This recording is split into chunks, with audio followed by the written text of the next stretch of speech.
আসসালামু আলাইকুম বন্ধুগণ, কেমন আছেন সবাই? আশা করি সবাই ভালো আছেন আল্লাহর রহমতে। আমিও আলহামদুলিল্লাহ আল্লাহর রহমতে ভালো আছি। তো আজকে যে আলোচনা হচ্ছিল সেদিকে যাওয়া যাক। আর আল্লাহ আমাদের সেই হিংসা বিদ্বেষ থেকে, সেই ইয়াহুদিদের চরিত্র, সেই আখলাক থেকে আমাদের বেরিয়ে আসার আল্লাহ তালার কাছে আমরা দোয়া করব। সকলে বলুন আমিন। তো আলোচনা হচ্ছিল সূরা আল হাসর।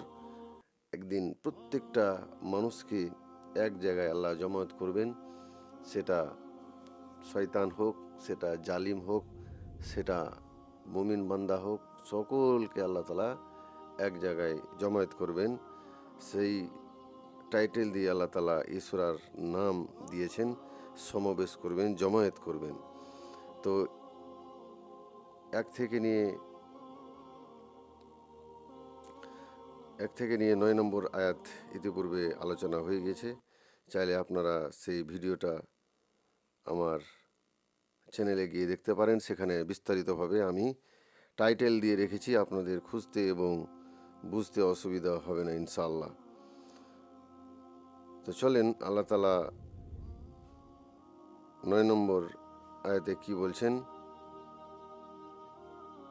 দেখা যাক, এবং এখান থেকে আমরা কি শিক্ষা নিতে পারি এবং সেই শিক্ষাটাকে আমরা কিভাবে আমাদের এই মরণশীল জীবনে বাস্তবায়ন করতে পারি সেদিকে আমরা বিশেষভাবে ধ্যান দেব এবং চেষ্টা করব আমরা সেই অনুযায়ী চলার। চেষ্টা কেন, আমরা করবই করব, যেভাবে আল্লাহ তালা এই কোরআনের মধ্যে নির্দেশ দিয়েছেন।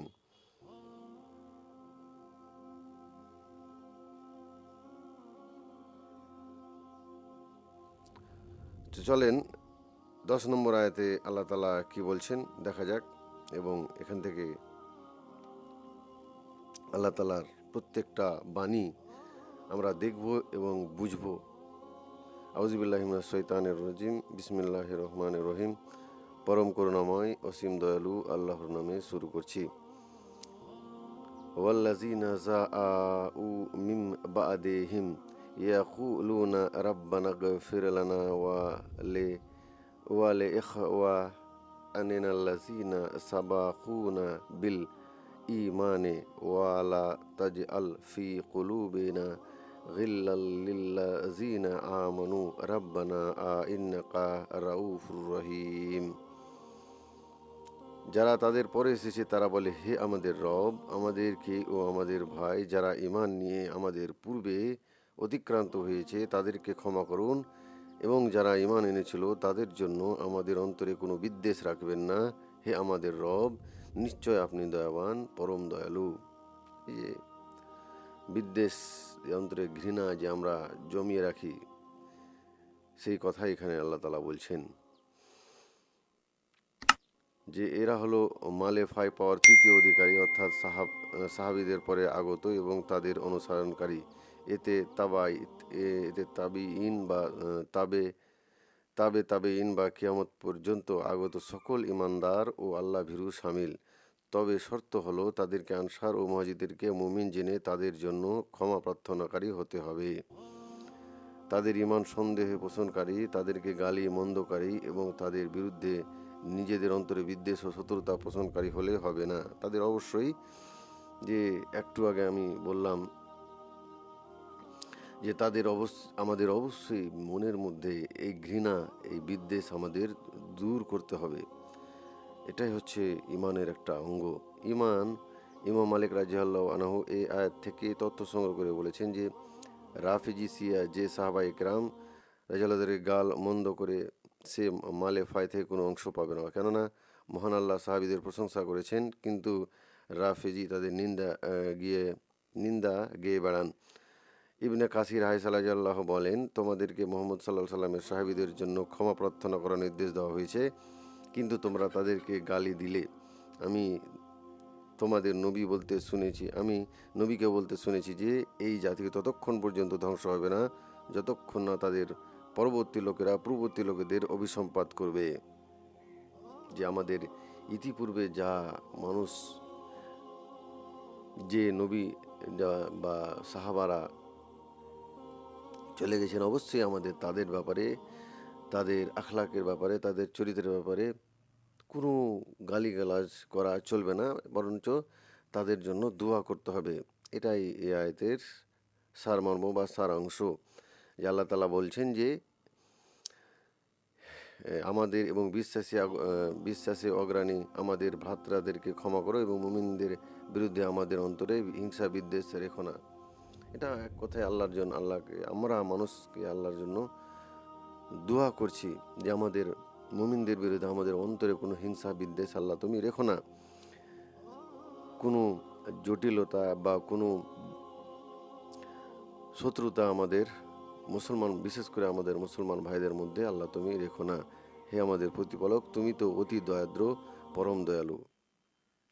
আল্লাহ আমাদের একটা দোয়া শিখাচ্ছেন বা এই আয়াত দ্বারা আমাদের বোঝাচ্ছেন কি, যে আমরা যাতে মুসলমানদের বিরুদ্ধে বা এক প্রতিবেশী আর এক প্রতিবেশী বা সমস্ত জাহানের মুসলমানের বিরুদ্ধে কোনো হিংসা বিদ্বেষ না রাখি। এটাই আল্লাহ এখানে বোঝাতে চেয়েছেন। আর আমরা কি করছি? আমরা একে অপরের হিংসা বিদ্বেষ, চুরি চামারি, অন্যকে কিভাবে ছোট করব, অন্যকে কিভাবে বিপদ করব বা অন্যকে কিভাবে বিপদে ফেলবো, সেটাই নিয়ে ব্যস্ত আছি। এরকম চরিত্র, এরকম ক্যারেক্টার থেকে আমাদের কি করতে হবে? বেরিয়ে আসতে হবে এবং এই আল্লাহর দেখানো এই পথ, আল্লাহর দেখানো এই রাস্তা অনুযায়ী আমাদের কি করতে হবে? সেই অনুযায়ী আমাদের দোয়া করতে হবে সেই মুসলমান বা মুমিন ব্যক্তিদের জন্য বা সাহাবায়ে কেরামদের জন্য। এটাই একজন মুসলমানের আরেক মুসলমানের উপরে হক। এরপরে 11 নম্বর আয়াতে আল্লাহ তাআলা বলছেন, আলাম তারা ইলাল্লাযিনা নাফাকু নাফাকু ইয়াকুলুনা লিইখওয়ানিহিমুল্লাযিনা কাফারু মিন আহলিল কিতাবি লা ইন উখরিজতুম লা নাখরুজান্না মাআকুম ওয়ালা নুতিউ ফীকুম আহাদান আবাদাও ওয়া ইন কুতিলতুম লা নানসুরান্নাকুম ওয়াল্লাহু ইয়াশহাদু ইন্নাহুম লাকাযিবুন। তুমি কি মুনাফিকদেরকে দেখনি, যারা আহলে কিতাবদের মধ্যে হতে তাদের কাফির ভাইদেরকে বলে, তোমাদেরকে বের করে দেওয়া হলে আমরাও তোমাদের সাথে অবশ্য বেরিয়ে যাব এবং তোমাদের ব্যাপারে আমরা কখনোই কারো আনুগত্য করব না, আর তোমাদের সাথে যুদ্ধ করা হলে আমরা অবশ্যই তোমাদেরকে সাহায্য করব। আর আল্লাহ সাক্ষ্য দিচ্ছেন যে তারা মিথ্যাবাদী। তুমি কি মুনাফিকদের দেখনি, যারা, এখানে মুনাফিকদের কথা বলছেন, যে তুমি কি মুনাফিকদের দেখনি, তারা আহলে কিতাবদের মধ্যে যারা অবিশ্বাস করেছে, যারা আহলে কিতাব, যারা এই ধর্মগ্রন্থ বা আসমানি কিতাবের যারা অনুসারী, তাদেরকে আহলে কিতাব বলা হয়। ইহুদিরাও কিন্তু আহলে কিতাবের মধ্যে পড়ে, তাদেরকেও আল্লাহ তাআলা জবুর দিয়েছিলেন, মুসা আলাইহিস সালামের অনুসারী ছিল তারা, তো তারাও এর মধ্যে পড়ে। তো যারা অবিশ্বাসী, যারা আহলে কিতাবদের মধ্যে যারা অবিশ্বাসী, তাদের সেই ভাইদেরকে বলে, তোমরা যদি বহিষ্কৃত হও, যারা মুনাফিক, তাদেরকে বলে, মুনাফিকরা কি বলে, যে তোমরা যদি বহিষ্কৃত, তোমাদেরকে যদি বের করে দেওয়া হয়, তাহলে আমরা অবশ্যই তোমাদের সাথে দেশত্যাগী হব, তাহলে আমরাও তোমাদের সাথে দেশ ছেড়ে চলে যাব এবং আমরা তোমাদের ব্যাপারে কখনো কারো কথা মানব না এবং তোমাদের বিরুদ্ধে কারো কথা আমরা মানব না। যদি তোমরা আক্রান্ত হও তবে আমরা অবশ্যই তোমাদেরকে সাহায্য করব এবং তোমরা যদি কারো দ্বারা আক্রান্ত হও তাহলে আমরাও তোমাদেরকে সাহায্য করব। কিন্তু আল্লাহ সাক্ষ্য দিচ্ছেন যে তারা অবশ্যই মিথ্যাবাদী, কিন্তু আল্লাহ এখানে বলছেন তারা মিথ্যা কথা বলছে, তারা কখনোই এটা করবে না, কেননা তারা মুনাফিক, তাদের মুনাফিকি রোগ আছে। যেমন পূর্বে উল্লেখিত হয়েছে যে মুমিনরা বানু নাজিরের কাছে এই বার্তা পাঠিয়েছিলেন, তাদের মিথ্যাবাদিতা পরিষ্কার হয়ে সামনে এসে গেল, বানু নাজির দেশ ত্যাগ করতে বাধ্য হলো, এরা না তাদের সাহায্যে এগিয়ে এলো আর না তাদের সমর্থনে মদিনা ছাড়ার আগ্রহ দেখালো। তো এরকম মুনাফিকের চরিত্র দেখতে পারবেন। এমন এমন মানুষ আছে যে মানুষকে উস্কে দিবে, মানুষকে কোনো কাজে উস্কে দিবে, কিন্তু বলবে পরে কিন্তু সেখান থেকে সে কেটে পড়বে। এরকম চরিত্রের মানুষ এখনও আছে। তো এই মুনাফিকি রোগ থেকে আল্লাহ তাআলা আমাদের রক্ষা করুক। আপনি কখনোই এমন পরামর্শ দিবেন না কাউকে যেটা আপনি তার সাথে করতে পারবেন বা তার সাথে থাকবেন আপনি সেই পরামর্শ অনুযায়ী, বা তার এমন কথা দিবেন না লোককে যে আপনি, হ্যাঁ আমি এই কথা দিচ্ছি, তুমি যদি এই কাজটা করো আমিও সাথে থাকবো। পরে যখন জানাজানি হলো বা সেটা খারাপ কাজ হতে পারে, পরে সেটা যখন জানাজানি হলো তখন সে সেটা থেকে মুখ ফিরিয়ে নিল, তাকে একা ছেড়ে দিল। এরকম চরিত্রের লোক এরাই হচ্ছে মুনাফিক, যে কথা দিল এবং কি করলো না, কথা রাখলো না। এরকম চরিত্রের লোক আজও বর্তমানে আছে, আপনারা আশেপাশে দেখতে পাবেন। এর হচ্ছে মুনাফিক। এরপরে 12 নম্বর আয়াতে আল্লাহ তাআলা বলছেন, লা ইন উখরিজু লা ইয়াখরুজুনা মাআহুম ওয়ালা ইন কুতিলু লা ইয়ানসুরুনাহুম ওয়ালা ইন নাসারুহুম ওয়ালা হুম লা ইউওয়াল্লুন্না লুন্নাল আদবারা সুম্মা লা ইউনসারুন। তারা ইহুদিরা যদি বহিষ্কৃত হয় তবে এরা মুনাফিকরা কখনো তাদের সাথে বেরিয়ে যাবে না। আর তাদের ইহুদিদের সাথে যদি যুদ্ধ করা হয়, এরা মুনাফিকরা কখনো তাদেরকে সাহায্য করবে না। আর যদি তাদেরকে সাহায্য করে তবে তারা অবশ্যই পিঠ দেখিয়ে পালাবে, এরপর তারা কোনো সাহায্যই পাবে না। একটু আগে যে বলা হলো যে তারা কখনোই এরকম মানুষ তো, তৎকালীন সময়ে আরবের বা মদিনার মধ্যেই কিছু ইহুদি ছিল আর কিছু মুনাফিকও বলেছিল। মুনাফিকরা ইহুদিদেরকে কি বলেছিল যে তোমরা যদি তোমাদেরকে দেশ ত্যাগ করে বের করে দেওয়া হয় বা তোমাদেরকে কিছু বিদ্রোহ করা হয় তা আমরা তোমাদের সাথ দেব। কিন্তু আল্লাহ তাআলা এখানে স্পষ্ট বলে দিলেন যে ইহুদিরা যদি বহিষ্কৃত হয় তবে এরা মুনাফিকরা কখনো তাদের সাথে বেরিয়ে যাবে না, কখনোই তাদের সাথ দেবে না। আর ইহুদিরার সাথে যুদ্ধ যদি করা হয় তাহলে মুনাফিকরা, ইহুদির সাথে যদি মুসলমানদের যুদ্ধ হয় তাহলে মুনাফিকরা কখনো তাদের সাহায্য করবে না। আর যদি তাদেরকে সাহায্য করে তবে তারা অবশ্যই পিঠ দেখিয়ে পালাবে। কিন্তু কী করবে, অবশ্যই পরে কী করবে, মুখ দেখিয়ে বা পিঠ দেখিয়ে পালাবে। এরপর তারা কোনো সাহায্যই পাবে না। এটা মুনাফিকদের পূর্বের মিথ্যা অঙ্গীকারের অতিরিক্ত কিছু ব্যাখ্যা। হলোই তাই বনু নাজির নির্বাসিত হলো এবং বানু কুরাইজাকে হত্যা ও বন্দী করা হলো, কিন্তু মুনাফিকরা তাদের কারো সাহায্যের জন্য এগিয়ে এলো না, কারোকেও সাহায্য করলো না। কথা দিল কিন্তু কথা তারা রাখলো না। এই হচ্ছে মুনাফিক, এই হচ্ছে মুনাফিকি রোগ। মানুষকে কথা দিয়ে কথা রাখে না। এটা একটা আপাত স্বীকার্য কথা, কারণ যে জিনিস না হওয়ার কথা মহান আল্লাহ বলে দিয়েছেন তার অস্তিত্ব কিভাবে সম্ভব হতে পারে। অর্থাৎ তারা ইহুদিদের সাহায্য করার ইচ্ছা করলেও, অর্থাৎ পরাজিত হয়ে উদ্দেশ্য ইহুদি, অর্থাৎ যখন তাদের সাহায্যকারী মুনাফিকরাই পরাজিত হয়ে যাবে তখন ইহুদিরা কিভাবে সাহায্য পাবে ও সফল কাম হবে। কেউ কেউ এ থেকে মুনাফিকদেরকে বুঝিয়েছেন, অর্থাৎ তাদেরকে কোনো সাহায্য করা হবে না, বরং আল্লাহ তাদেরকে লাঞ্ছিত করবেন এবং তাদের মুনাফিকি অভ্যাস তাদের জন্য ফলপ্রসূ হবে না।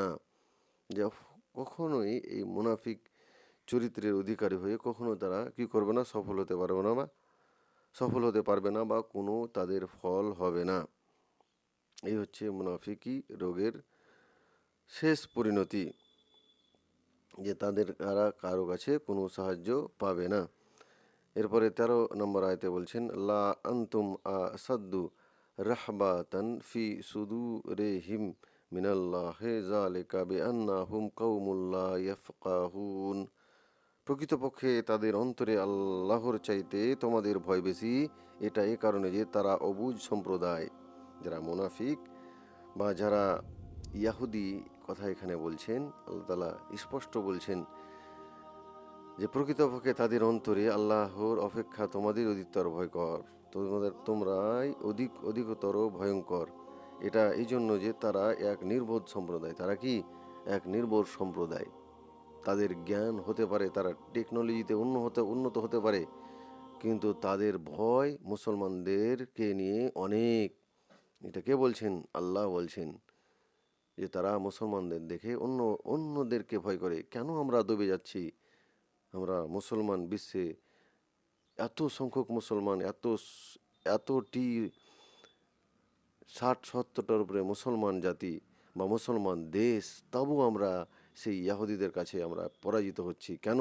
আমাদের এই যে আমরা যে মুনাফিকি চরিত্রের কতগুলো লোক আছে, যে আমরা কথা দিচ্ছি, আমরা বলছি, দেখবেন বিভিন্ন দেশ এগিয়ে আসছে, কথা বলছে, কিন্তু সাথ দিচ্ছে না, এই যে পিঠ দেখিয়ে পালিয়ে যাচ্ছে।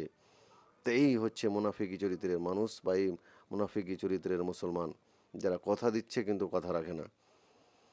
কিন্তু আল্লাহ এখানে কি বলছে, যে আল্লাহ বলছেন যে তাদের আল্লাহ থেকে, তারাও কিন্তু আল্লাহকে বিশ্বাস করে, কিন্তু তারা যতক্ষণ আল্লাহকে যে দেখে ভয় করে না, যতক্ষণই ভয় করে না, আল্লাহ বলছেন ততক্ষণই মুসলমানদেরকে দেখে ভয় করে। এটা এই জন্য যে তারা এক নির্বোধ সম্প্রদায়, তারা এক অবুঝ সম্প্রদায়, তাদের বুদ্ধি জ্ঞান আক্কেল সব মরে গেছে। এখানে আল্লাহ কে বলছেন এই কথাটা? তা আল্লাহ তালা বলছেন, যদি বুদ্ধি আক্কেল না মরতো তারা, তাহলে আপনারা এখন দেখতে পাচ্ছেন এরা কিভাবে নিরীহ ফিলিস্তিনি শিশুদের মারছে, বা নিরীহ মানুষদের কীভাবে বোম মেরে মেরে উড়িয়ে দিচ্ছে। যদি তারা জ্ঞানী হতো, বা যদি তারা বু- বোধ বোধ সম্পন্ন মানুষ হতো, তাহলে তারা এটা করতে পারতো না, তারা নিরীহ মানুষদেরকে ওইভাবে হত্যা করতে পারতো না। এটা এই আয়াত দ্বারা প্রমাণিত হচ্ছে তারা এক নির্বোধ সম্প্রদায়। ইয়াহুদিদের অথবা মুনাফিকদের কিংবা ওদের সকলের অন্তরে, অর্থাৎ তোমাদের এই ভয় তাদের অন্তরে প্রবেশ করার কারণ হলো তাদের নির্বোধিতা। কেননা তাদের যদি জ্ঞান বুদ্ধি থাকতো, তাহলে বুঝে নিত যে মুসলমানদের জয় ও আধিপত্য মহান আল্লাহর পক্ষ হতে। কাজেই ভয় করতে হলে আল্লাহকেই করতে হবে, মুসলমানদেরকে নয়। সুবহান আল্লাহ। তা আমাদের এই আয়াত থেকে শিক্ষা নিতে হবে যে আল্লাহ আমাদের সার্টিফিকেট দিয়ে দিচ্ছেন যে ইয়াহুদিরা মুসলমানদের দেখে আল্লাহর চাইতে বেশি ভয় করে। যেখানে আল্লাহকে বেশি ভয় করার ছিল, সেখানে ইয়াহুদিরা কি করছে? মুসলমানদের দেখে ভয় করছে। তারা এমন এক ভীরু সম্প্রদায়, এমন এক জালিম সম্প্রদায়, আপনি তাদের সাথে রুখে দাঁড়ান, একবার একবার রুখে দাঁড়ান, দেখেন তাদের কি অবস্থা হয়। তাদের ইমান আমাদের মতন নয়, কখনোই নয়। আল্লাহ এখানে তার প্রমাণ দিচ্ছেন যে যতটুকু তারা মুসলমানদের দেখে ভয় করছে, যেভাবে ভয় করছে সেভাবে আল্লাহকে দেখে ভয় করে না। এই হচ্ছে তাদের অবস্থা। তো আমরা কি করছি? আমরা সেই সম্প্রদায়কে দেখে ভয় করছি, তাদেরকে দেখে আমরা ভয় ডরাচ্ছি? কখনোই নয়। আমাদের এগিয়ে যেতে হবে এবং সেই জালিম ইহুদিদেরকে যেভাবে অত্যাচার করছে, যেভাবে মারছে, সেই একইভাবে তাদের সাথে সেই আচরণ করতে হবে, তাহলে তারা সেই শিক্ষা পাবে। আর আল্লাহ এখানে আমাদের সেই সার্টিফিকেটটা দিচ্ছেন আমাদের মুসলমানদের, যে কেন আমরা ডুবে আছি। এই কোরআন শুধু অতীতকালের জন্য নয়, এই কোরআন প্রত্যেকটা যুগে, প্রত্যেকটা সময়ে আপনি যখনই শিক্ষা নিতে যাবেন এখান থেকে, তখনই সেই শিক্ষায় পাবেন। আর এখানে আল্লাহ তালা এখানে এটাই এখন বলতে যাচ্ছেন, যেন এই আয়াতটা এখনই নাজিল করলেন। এখনই আল্লাহ বলছেন, কি বলছেন? যে তোমরা তোমাদের থেকে, তোমাদের মুসলমানেরা, তোমাদের মুসলমানদেরকে যেভাবে ইহুদিরা ভয় করে, সেভাবে আল্লাহকে ভয় করে না। কত বড় একটা কথা! এগুলো কথা আমরা মুসলমানেরা ভুলে যাচ্ছি। ওই জন্য আমাদের এই অবস্থা। আমরা শরীয়তকে ভুলে যাচ্ছি, আমরা আল্লাহর দেখানো পথ, আল্লাহর দেখানো কোরআনকে ভুলে যাচ্ছি। তার জন্য আমাদের আজকে এই অবস্থা, মুসলমানের এই অবস্থা। তো যাই হোক, আল্লাহ আমাদের বোঝার এবং সমস্ত মুসলমান ভাইদের এক হওয়ার তৌফিক দিক। সকলে বলুন আমিন। ভিডিওটা আর বেশি বাড়াচ্ছি না। ভিডিওটা ভালো লাগলে অবশ্যই বন্ধুদের সাথে শেয়ার করবেন। ফেসবুকে দেখে থাকলে চ্যানেলটাকে ফলো করে নেবেন। ইউটিউবে দেখে থাকলে চ্যানেলটাকে সাবস্ক্রাইব করে ঘন্টাটা দেবে রাখবেন, এরকম আরও কোরআনের আলোচনা সবার আগে পাওয়ার জন্য। আসসালামু আলাইকুম ওয়া রাহমাতুল্লাহি ওয়া বারাকাতুহু।